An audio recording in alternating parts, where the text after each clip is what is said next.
नमस्कार दोस्तों, स्वागत है आपका स्टडी फॉर सिविल सर्विसेज में। वीडियो को पूरा देखिए। कोई भी आपका फीडबैक है, कोई सजेशन है, तुरंत वीडियो में कमेंट करके जरूर बताइए। अच्छा लगे तो वीडियो लाइक जरूर कर लीजिए और ऐसे वीडियो लगातार फ्री में पाने के लिए चैनल को तुरंत सब्सक्राइब कर लीजिए और बेल आइकन को जरूर टैप कर लीजिए ताकि आगे भी सारे वीडियो आपको मिलते रहे। यूट्यूब में फॉलो करते हैं तो प्लीज ये वाला फ्री टेलीग्राम चैनल जरूर ज्वाइन कर लीजिएगा। सारे नोटिफिकेशन, सारे अपडेट यहीं पे आते हैं, ध्यान रखिएगा। स्टडी फॉर सिविल सर्विसेज का कोई भी पेड ग्रुप अगर आपको ज्वाइन करना है तो सिर्फ 856488053096908523864455 यही नंबर है हमारे, सिर्फ जहां पे कॉल या व्हाट्सएप कर सकते हैं। इंस्टाग्राम पे हमारा पेज जरूर फॉलो कर लीजिएगा, स्टडी फॉर सिविल .सर्विसेज है। ट्विटर पे हमको जरूर फॉलो कर लीजिएगा, @study for civils है। सारे क्वेश्चन अटेम्प्ट करिए और स्कोर अपना तुरंत कमेंट करके बताइए। दोस्तों नमस्कार, स्टडी फॉर सिविल सर्विसेज में आप सभी का स्वागत है। यूपीपीएससी प्रीलिम्स एग्जामिनेशन 2025 की पेड क्विज हम लोग देख रहे हैं। कंटिन्यू करेंगे, जितने भी वीडियोस हो चुके हैं मैं लगातार बताता हूं, आपके लिए इंपॉर्टेंट है, फॉलो कीजिएगा। इंपॉर्टेंट एंड एक्सपेक्टेड क्वेश्चंस होते हैं जो आपके एग्जामिनेशन में देखे जाएंगे, ठीक है। पहले भी ये चीजें काफी इंपॉर्टेंट रही हैं। स्टार्ट करेंगे हम आज का वीडियो आज के फर्स्ट क्वेश्चन के साथ। देखिए 24 दिसंबर 2024 की न्यूज है। नासा है ना, जो यूएस की स्पेस एजेंसी है, तो इनका एक सन को कह सकते हैं डेडिकेटेड एक मिशन है, पार्कर सोलर प्रोब, ठीक है। तो सूर्य के, चूंकि इतना हाई टेम्परेचर है सूर्य का, लगभग 6000 डिग्री सेल्सियस से ज्यादा का, ठीक है, तो उसके करीब जो है लगभग 61 लाख किलोमीटर की दूरी जो है लेफ्ट थी उससे, तो वहां तक पहुंचा था, ठीक है। तो इस वजह से चर्चा में रहा था ये। तो इन्होंने पूछा ये है क्वेश्चन में कि पार्कर सोलर प्रोब को किस वर्ष में लॉन्च किया गया था, ठीक है। तो एक बार ऑप्शंस देख लेते हैं। ठीक, ऑप्शन डी हमारा करेक्ट होगा। 2018 स्पेसिफिकली जो है 12 अगस्त है ना, 2018 को लॉन्च किया गया था। इसमें से कौन सा राज्य government e market place platform को पूरी तरीके से एकीकृत करने वाला भारत का पहला राज्य बन गया है? एक, जैसे पहले क्या होता था कि गवर्नमेंट की जो भी प्रोक्योरमेंट्स होती थी, है ना, जो भी गुड्स है, या मान लीजिए जैसे फॉर एग्जांपल ऑफिस का फर्नीचर वगैरह है, ठीक है, तो उसका एक टेंडर प्रोसेस होता था, फिर उसमें बिडिंग होती थी, बहुत लंबा प्रोसेस होता था। तो उसको एक तरीके से मिनिमाइज करते हुए गवर्नमेंट ई मार्केट प्लेस करके एक प्लेटफॉर्म भारत सरकार ने लॉन्च किया था। तो पहले जैसे केंद्र सरकार में, फिर उसको बाद ये जो है स्टेट गवर्नमेंट्स ने भी इसको एक तरीके से अपने राज्य में इंटीग्रेट करने की, है ना, प्रयास में रहे। तो उसमें पूरी तरीके से इसको अडॉप्ट और इंटीग्रेट करने वाला स्टेट इंडिया में जो है वो उत्तर प्रदेश है, ठीक है। तो इंपॉर्टेंट है, इसको ध्यान रखेंगे। हाल ही में हुए विस्फोट के कारण खबरों में खिला हुआ ज्वालामुखी रहा था, तो ये कहाँ पे स्थित है? रिसेंट जो वोल्केनोस खास करके एक साल में होते हैं, उसमें से कुछ कुछ पूछ लेते हैं, है ना। तो वोल्केनोस को क्या करिए कि साथ के साथ जिससे हम ये पढ़ रहे हैं तो मैप पे लोकेट कर लीजिएगा, है ना। तो हवाईयन आइलैंड है यूएस में, यहाँ पे है ये, ऑप्शन सी। नेक्स्ट है, लुप्त प्राय शेर पूंछ वाले मैकॉक प्रजाति कहाँ पर पाई जाती है? एक जीव होता है, मतलब बंदर के जैसे मान लीजिए बॉडी होती है लगभग, और मुंह जो होता है शेर के जैसा थोड़ा होता है ना। तो लॉइन टेल्ड मैकॉक इसको कहते हैं। तो ये जो है एक तरीके से इंडेंजर्ड है, जैसे कि आप ये जैसे जो स्पीशीज हैं, क्रिटिकल इंडेंजर्ड है ना, इंडेंजर्ड, वल्नरेबल, ये सब कैटेगरीज में इनको जैसे देखते होंगे न्यूज में, तो उसी में से एक ये भी है जो कि IUCN की जो लिस्ट होती है उसमें इंडेंजर्ड की कैटेगरी में है, ठीक है। तो ये कहाँ पे पाए जाते हैं? तो हमारा जो ये वेस्टर्न कोस्ट है, अलोंग जो ये वेस्टर्न घाट है ना, इस वाले बायोडाइवर्सिटी रिच एरिया में। हाल ही में खबरों में रहा सागर द्वीप कहाँ पर स्थित है? तो कोस्टल एरिया में ही होगा, एक ये लॉजिक तो हम लगा सकते हैं इसमें, है ना। तो इंडिया के जो ये बे ऑफ बंगाल वाला रीजन है, वेस्ट बंगाल का बेसिकली एक आइलैंड है, जहाँ पे जनवरी में गंगा सागर मेला का आयोजन होता है, ठीक है। तो इस वजह से ये चर्चा में रहता है। तो कुछ क्लाइमेटिक इम्पैक्ट के कारण इस बार जैसे ये चर्चा में रहा था, तो इसको ध्यान रखना है, ऑप्शन बी। मैप पे भी देख लीजिए चाहे तो। नेक्स्ट है, इंते जीवथम निराई द ऑटोबायोग्राफी ऑफ नेफ्रोलॉजिस्ट किसकी आत्मकथा है? तो एक साल के भीतर जो कुछ पुस्तकें प्रकाशित होती हैं वो भी पूछ लेते हैं। तो उसी में से एक ये है, डॉक्टर के थॉमस मैथ्यू जो है, ये दिसंबर 2024 में रिलीज की गई थी, गोवा से ही संबंधित है ये। वहां के गवर्नर थे उस टाइम पे PS श्रीधरन, उन्होंने रिलीज किया था बुक को। इसमें से कौन सा शहर 2024 में उत्तर प्रदेश का शीर्ष पर्यटन स्थल बन गया? बताने की जरूरत नहीं है, बहुत सारे जो है विजिटर्स अयोध्या में राम मंदिर के जो है निर्माण के बाद से यहाँ पे गए हैं। तो ताजमहल पहले होता था टॉप पे, अब अयोध्या है, ठीक है। 2024 का डेटा वैसे आपके एग्जाम में भी पूछा जाएगा, तो ध्यान रखिएगा, ऑप्शन सी। नेक्स्ट है, हाल ही में प्रकाशित पुस्तक Tipu Sultan the saga of मैसूर्स interregnum, ये पुस्तक ये भी लिखी गई थी दिसंबर 2024 के आसपास रिलीज हुई। विक्रम संपथ, ऑप्शन सी इन्होंने। इनमें से किस राजनीतिक नेता ने राजनीतिक संगठन के रूप में भारतीय राष्ट्रीय कांग्रेस को भंग करने और लोक सेवक संघ द्वारा इसके प्रतिस्थापन का सुझाव दिया था? देखिए 1885 में कांग्रेस की स्थापना होती है, ठीक है। तो जो है ये फ्रीडम स्ट्रगल जब तक हमें इंडिपेंडेंस मिली तब तक इनका काफी योगदान रहा है ना। तो चूंकि ये पॉलिटिकल ऑर्गेनाइजेशन था तो गांधी जी का ये मानना था कि इसको एज ए पॉलिटिकल ऑर्गेनाइजेशन खत्म करके इसको रिप्लेस किया जाए, जिसमें जन भागीदारी और बड़े लोक सेवक संघ के नाम से संस्था बनाई जाए, ठीक। तो हालांकि ऐसा हुआ नहीं। जैसे ये जो मुस्लिम लीग थी है ना, तो उन्होंने पाकिस्तान में इसको डिसइंटीग्रेट किया था, है ना, सेम इसी पैटर्न पे, ठीक है। तो ये न्यूज थोड़ा जो है ध्यान रखिएगा, हिस्ट्री के रेफरेंस में कई बार पूछ लेते हैं। तो महात्मा गांधी जी का जो है इसमें ऑप्शन चुनेंगे हम। देखिए पहले मैं आपको बता चुका हूँ, प्रियम्बल आपको वर्ड टू वर्ड याद होना चाहिए, इससे क्वेश्चन आता है लगभग हर बार और काफी अच्छे अच्छे क्वेश्चन आजकल आयोग पूछता है, ठीक है। तो एक एक वर्ड इंपॉर्टेंट है, अगर कहीं पे द लिखा है तो दैट इज ऑल्सो इम्पोर्टेंट। तो इसमें क्या है, कौन सा शब्द संविधान की उद्देशिका में नहीं है? तो वेलफेयर ऐसा कुछ भी मेंशन नहीं है। इसमें युग्म कौन सा सुमेलित नहीं है? 5 ईयर प्लान्स काफी इंपॉर्टेंट है, सारे याद होने चाहिए, इसकी क्रोनोलॉजी खास करके पूछी जाती है। तो इसमें गलत है फोर्थ वाला, ये इसकी जो ड्यूरेशन थी हमारी 1969 से 74, ठीक। अन्य ऑप्शंस ठीक है, इनको सबको देख लीजिए। सापेक्षता का सिद्धांत, थ्योरी ऑफ रिलेटिविटी, इनमें से किसी के द्वारा प्रतिपादित किया गया था? फिजिक्स का एक इंपॉर्टेंट कॉन्सेप्ट है ये। इसमें दो तरह की ये थ्योरी ऑफ रिलेटिविटी पढ़ी जाती है, एक स्पेशल रिलेटिविटी और दूसरा जनरल, ठीक है। तो ये दिया था अल्बर्ट आइंस्टीन ने, ऑप्शन ए। इतना ही पूछेंगे, इन दोनों टर्म्स को ध्यान रखेंगे, जनरल और स्पेशल। भारत में दूसरी सबसे अधिक बोली जाने वाली भाषा कौन सी है? तो जितनी भी पॉपुलेशन इंडिया में है तो सबको अगर कंसीडर करें तो उस रेफरेंस में सबसे ज्यादा बोली जाती है हिंदी, ठीक है। सेकंड पोजीशन पे है बंगाली, ठीक है ना। थर्ड पे है मराठी, चौथे पे तेलुगु और फिर पांचवे पे तमिल। तो ये पांचों ऑर्डर ध्यान रखिएगा, कम से कम 3 तो ध्यान ही रखिए। विटामिन और उसकी कमी से होने वाले रोग का कौन सा युग्म सुमेलित है? बहुत ध्यान से देखा करिए, सुमेलित है या सुमेलित नहीं है, क्या पूछ रहे हैं। तो विटामिन ए की कमी से जैसे रेटिनॉल ये जो पड़ते हैं ना आपका रतौंधी, ये होती मेनली, रिकेट्स थोड़ी होता है, तो ए गलत हो गया। बी से बेरी बेरी, सी से स्कर्वी, ये दो ठीक है। विटामिन ए में जो है ये बेसिक सॉरी रिकेट्स, ठीक है। रिकेट्स जो है प्राइमरी कॉज्ड होता है किससे? जब डेफिशिएंसी हो जाती है ह्यूमन बॉडी में विटामिन डी की, ठीक है।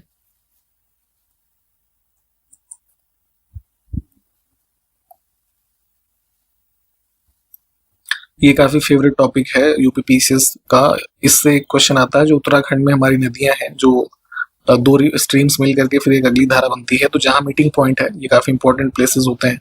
तो उसी में से एक है कि अलकनंदा और भागीरथी मिलती हैं जहाँ पे, वो क्या किस नाम से जानते हैं? तो जो है अलकनंदा और भागीरथी, और ये जो है मिलते हैं देवप्रयाग में, ठीक।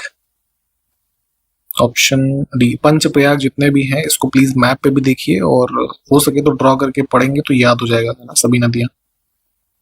इसमें से कौन सिंधु घाटी सभ्यता का स्थल नहीं है? तो इतना तो आप ऑड कर ही लेंगे कि पटना जो है जोग्राफिकल लोकेशन कहाँ है, और इंडस वैली की जो साइट्स हैं मेनली पाकिस्तान, इंडिया के नॉर्दर्न हिस्से और थोड़ा गुजरात में, है ना, यहाँ से पाए गए हैं, और इधर राजस्थान वगैरह जैसे है ना। तो ऑप्शन सी, इन सब साइट्स को भी मैप पे लोकेट करें। नेक्स्ट है, इसमें से किसने सर्वोदय योजना का मसौदा तैयार किया था? जैसे शायद लास्ट हमने बताया भी है आपको, जैसे विनोबा भावे का ये भूदान मूवमेंट चला है ना, गांधी जी सर्वोदय की बात करते थे कॉन्सेप्ट की, तो उसी के क्रम में ये सर्वोदय योजना का ड्राफ्ट एक दिया था 1950s में जयप्रकाश नारायण ने, ठीक है। मेनली जो है जो कह सकते हैं इस प्लान का एम था वही डिसेंट्रलाइजेशन है ना, प्लानिंग, एग्रीकल्चर और स्मॉल कॉटन इंडस्ट्रीज वगैरह, ठीक है, इन सब पे था। भारत में त्रिस्तरीय पंचायती राज व्यवस्था है, इसके लिए किस समिति ने सिफारिश की थी?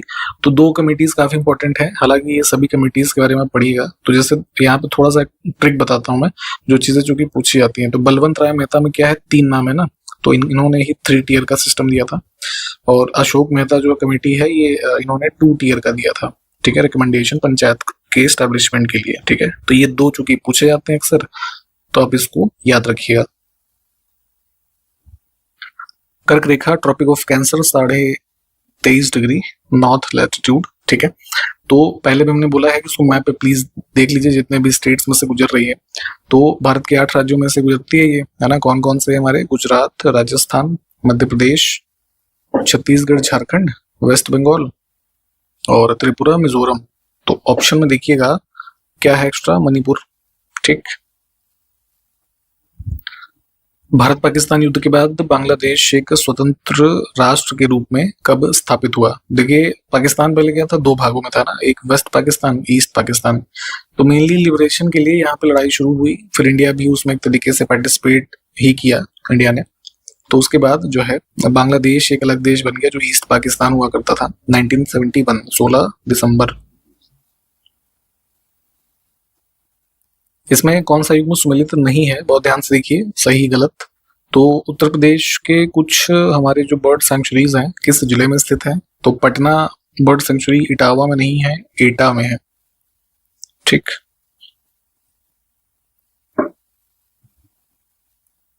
एक रीजनल समूह है सार्क, ठीक है, उसका मेंबर इसमें से कौन नहीं है? South Asian association for regional cooperation, ठीक।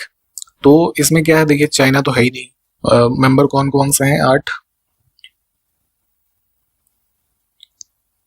इंडिया, अफगानिस्तान, पाकिस्तान, ठीक है, भूटान, मालदीव्स, नेपाल, श्रीलंका, ठीक है, बांग्लादेश।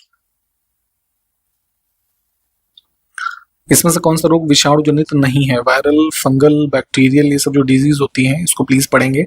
जैसे लिस्टिंग्स जो पेड मेंबर्स होंगे ये चीजें दी गई हैं आपको साइंस कंपाइलेशन वगैरह में, इसको वहां से अच्छे से पढ़ सकते हैं। विषाणु से नहीं होता है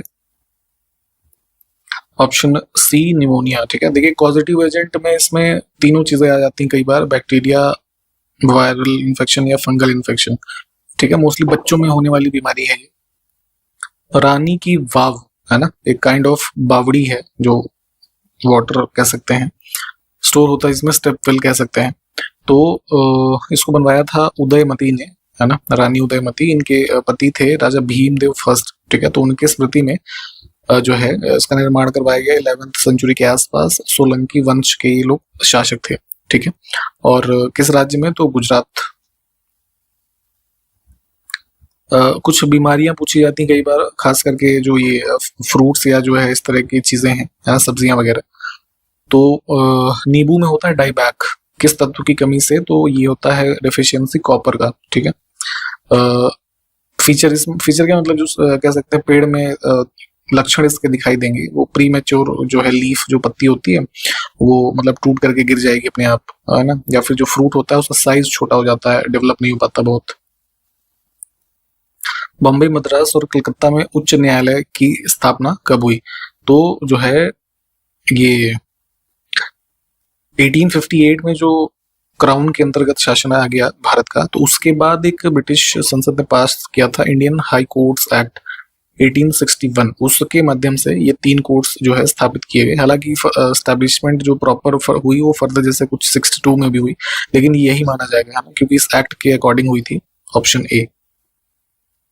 यहाँ पे आपको एग्जाम के आपके पेड ग्रुप्स की इन्फॉर्मेशन देंगे, अभी भी समय है आपके पास। अगर आप प्रॉपर पढ़ाई में लगेंगे आपका एग्जाम आराम से क्रैक हो सकता है। हमारे स्टडी मटेरियल के जो ग्रुप्स हैं इसी तरीके से डिजाइंड है ना, टू द पॉइंट। आपकी जो इंपॉर्टेंट जरूरत की चीजें हैं वो चीजें आपको प्रोवाइड की गई हैं, आप इसमें एडमिशन ले सकते हैं। हमारे ग्रुप हाल ही में स्टार्ट हुए हैं, और टेस्ट सीरीज या पेड क्विज, क्योंकि प्रैक्टिस भी बहुत जरूरी है और ये चीजें उसमें बहुत इफेक्टिव हैं, ठीक है। इन सब का लाभ आप ले सकते हैं। इसके साथ साथ अगर इंटीग्रेटेड तैयारी आप मेंस की करना चाहें यूपीपीसीएस की अभी से, तो इसमें भी आप एडमिशन ले सकते हैं। इन सबके ग्रुप्स की जानकारी आपको मिलेगी। हमारे 3 मोबाइल नंबर हैं जो कि इस वीडियो के डिस्क्रिप्शन बॉक्स में और वीडियो का जो इंट्रोडक्शन वाला पार्ट है वहां पे भी बताए गए हैं, तो आप उस पर कॉल या व्हाट्सएप करके जानकारी ले सकते हैं। या फिर आप जैसे किसी अन्य एग्जाम, खास करके 71st पीपीएससी पीटी जैसे होने वाला है मेंस परीक्षा उसकी, या फिर जो यूकेपीएससी के एग्जाम का भी मेंस होने वाला है, उनके भी ग्रुप्स हमारे चल रहे हैं, ठीक है। इसकी जानकारी आपको मिलेगी। एलटी ग्रेड शिक्षक जैसे वैकेंसी आई है आपकी यूपी में, है ना, जीआईसी लेक्चरर। इसके अलावा जैसे बीईओ के ग्रुप्स या फिर जैसे रिव्यू ऑफिसर का मेंस एग्जामिनेशन होना, इन सब के भी हमारे ग्रुप्स चल रहे हैं। तो इनमें से किसी के भी आप इंटरेस्टेड हैं अगर एडमिशन के लिए, तो इन कॉन्टैक्ट डिटेल जो है आप उस पर कॉन्टैक्ट कर सकते हैं। नेक्स्ट है मंत्रिपरिषद का सदस्य बिना राज्य विधानसभा का सदस्य बने कितने समय तक अपने पद पर रह सकता है। तो जैसे मान लीजिए किसी राज्य में इलेक्शन हुआ, जैसे हम एग्जांपल लेते हैं अभी हाल ही में दिल्ली के विधानसभा चुनाव हुए थे, ठीक है। तो जैसे फरवरी में चुनाव हुआ, अब क्या है कि जैसे कोई मान लीजिए, जैसे हाँ एग्जांपल इनका ही लेते हैं, अरविंद केजरीवाल चुनाव हार गए थे, ठीक। तो अब इनको मान लीजिए सपोज आम आदमी पार्टी की गवर्नमेंट बन जाती, तो इनको अगर मान लीजिए मंत्री बनाना है या मुख्यमंत्री बनाना है, तो बिना जीते हुए भी इनको मुख्यमंत्री या मंत्री बनाया जा सकता है, बशर्ते कि अपॉइंटमेंट जो हो उस तिथि से 6 महीने के अंदर उनको उस हाउस में, उस राज्य का जो है उसका मेंबर यानी विधायक चुन करके आ जाना चाहिए, अदरवाइज फ्री एक्सपायर हो जाएगा इनका टर्म, ठीक है। Option B.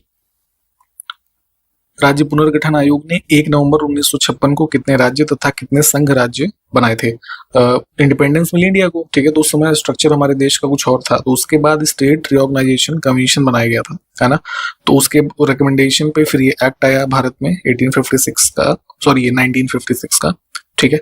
तो इसके आधार पे उस समय 14 राज्य और 6 जो है यूनियन टेरिटरी, ये जो है कार्व आउट किए गए पूरे भारत की जो टेरिटरी थी, ठीक है। तो ऑप्शन फर्स्ट। अभी आपको एक क्वेश्चन का आंसर ये करना है कि अभी वर्तमान में एज ऑफ जुलाई 2025, है ना, हमारे पास कितने राज्य हैं, कितने स्टेट, कितने यूनियन टेरिटरी, जरा इसको कमेंट करके बताइएगा। तो कुछ प्रमुख पुस्तकें हैं जो फेमस राइटर्स के द्वारा लिखी गई हैं, अक्सर पूछी जाती रहती हैं, तो उसका कौन सा युग्म सुमेलित नहीं है। ऐसे ऑन गीता, ये भवभूति नहीं, श्री अरबिंदो, ठीक है। बाकी सारी पुस्तकें ठीक है, राइटर के साथ मैच कर रही हैं। नेक्स्ट है तुंगिया स्थानांतरित कृषि कहाँ पर की जाती है। जैसे भारत में हम झूम कल्टीवेशन पढ़ते हैं, है ना, या अलग अलग राज्यों में अलग अलग नाम से हम इसको देखते हैं, स्लैश एंड बर्न एग्रीकल्चर जो ये होता है। तो मतलब विश्व के अन्य देशों में भी ये प्रथा फॉलो की जाती है, तो वहां पे भी इसको अलग अलग नामों से हम जानते हैं। इसको भी देखिएगा, यूपीपीएससी इस चीज को भी पूछता है, ठीक। तो तुंगिया स्थानांतरित कृषि जो है की जाती है इसमें म्यांमार में, हमारा जो पड़ोसी देश है। भारत में जीएसटी लागू हुआ था, ठीक है, 2017 में, गुड्स एंड सर्विसेज टैक्स। तो इसकी काउंसिल होती है जो इसके रेट वगैरह डिसाइड करती है कि किस स्लैब में कौन सी चीज आएगी, या जीएसटी से संबंधित जो मैक्सिमम डिसीजन है वो यही बॉडी लेती है, ठीक है। तो जीएसटी काउंसिल के जो है अध्यक्ष कौन होते हैं, तो वर्तमान जो उस समय भारत के फाइनेंस मिनिस्टर होंगे, है ना, तो वो होते हैं जीएसटी काउंसिल के चेयरमैन। अभी वर्तमान में जैसे निर्मला सीतारमन जी हैं। अंतिम प्रश्न आज का आपके लिए है कि national commission for protection of child rights, इसकी स्थापना किस वर्ष में हुई थी। यूपीपीसीएस के पिछले कई एग्जाम्स में देखा ये गया है कि इस तरीके की बॉडीज पूछी जा रही हैं, स्थापना का वर्ष या फिर कोई एक्ट पूछेंगे, स्पेशली 1970s के बाद के, ठीक है। तो इसको भी देखते रहिए और इस प्रश्न का उत्तर भी बताइएगा कमेंट करके, ठीक है। और हमने अभी पेड ग्रुप्स की इन्फॉर्मेशन आपको दी थी, फिर से मैं बताता हूँ कि आपको यूपीपीसीएस के इस एग्जाम के लिए या फिर बीपीएससी या फिर टीचिंग के जो एग्जाम है एलटी ग्रेड, जीआईसी, बीईओ या फिर आरओ, यूकेपीएससी, इन सब के ग्रुप्स हमारे चल रहे हैं, आप इसमें एडमिशन ले सकते हैं। 3 मोबाइल नंबर हमारे हैं इस वीडियो के इंट्रोडक्शन पार्ट में या और डिस्क्रिप्शन बॉक्स में, आप उस पर कॉल या व्हाट्सएप कर लीजिएगा, आपको जानकारी दी जाएगी। बहुत ही नॉमिनल कॉस्ट में आप एडमिशन ले सकते हैं। इन्हीं सब बातों के साथ हम समाप्त करेंगे वीडियो को, कंटिन्यू करेंगे अगले क्वेश्चन के साथ अगले वीडियो में। तब तक के लिए नमस्कार, जय हिंद।